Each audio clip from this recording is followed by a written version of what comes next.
মানুষ বাইরে গিয়ে করে ফটোগ্রাফি আর আমি বাইরে গিয়ে করলাম পিঠাগ্রাফি। কি একটা কাহিনী, চলেন তাহলে পুরো কাহিনীটাই শুনি। বিকেলবেলা হঠাৎ করে আমার মনে হলো যে নারিকেলের পুলি খাওয়া হয় না অনেকদিন, তো ভাবতে ভাবতেই আমি আসলে একটা নারিকেল ছিলে সুন্দরভাবে এখানে চুলায় বসিয়ে দিলাম, সাথে দিয়ে দিলাম চিনি আর একটু পানি আর সামান্য একটু স্বাদ মতো লবণ দিয়ে আমি নারিকেলের পুরটা খুলে ফেললাম। পুলির ভিতরে দেওয়ার জন্য পুর রেডি। তারপর হচ্ছে আমরা যেভাবে রুটি বানানোর জন্য ডোটা বানাই ঠিক সেভাবে একদম নরম করে ডোটা বানিয়ে ফেলবো। এটা আসলে মানে জানার কিছু না, এটা আমরা মোটামুটি সবাই জানি রুটি কিভাবে বানাতে হয়। তো তারপর হলো আমার সাথে একটা বিরাট বড় কাহিনী, সেটা হলো কারেন্ট চলে গেল। তো এই ফাঁকে হচ্ছে আমি রুটিও বানিয়েছি প্লাস এই যে পিঠাগুলো বানানো হয়ে গেছে।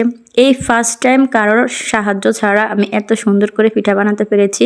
মাশাআল্লাহ সবাই বলে যাবেন, আর আমি বলবো আলহামদুলিল্লাহ, কারণ মোটামুটি হলেও নিজের হাতে সুন্দরভাবে আমি পিঠাগুলো বানাতে পেরেছি। তারপর কারেন্ট নাই কি করার, তার বাইরে গিয়ে একটু সুন্দর ভিডিও নিয়ে নিলাম আর ঘরে এসেই তো আমি পিঠাগুলো ভাজতেছি। আর মাশাআল্লাহ এই তো দেখেন পিঠার ফাইনাল লুক খুবই সুন্দর হয়েছে। এতে যেমন মজা হয়েছে দেখ ভারী সুন্দর হয়েছে, তাই না? তো নারিকেলের পিঠাটা কার কার পছন্দ অবশ্যই কমেন্ট করবেন, আর আপনারা এটাকে কি নামে ডাকেন সেটাও বলবেন। এই তো সবাই ভালো থাকবেন, আর খেতে মন চাইলে অবশ্যই নিজ দায়িত্বে বানিয়ে নেবেন। আল্লাহ হাফেজ।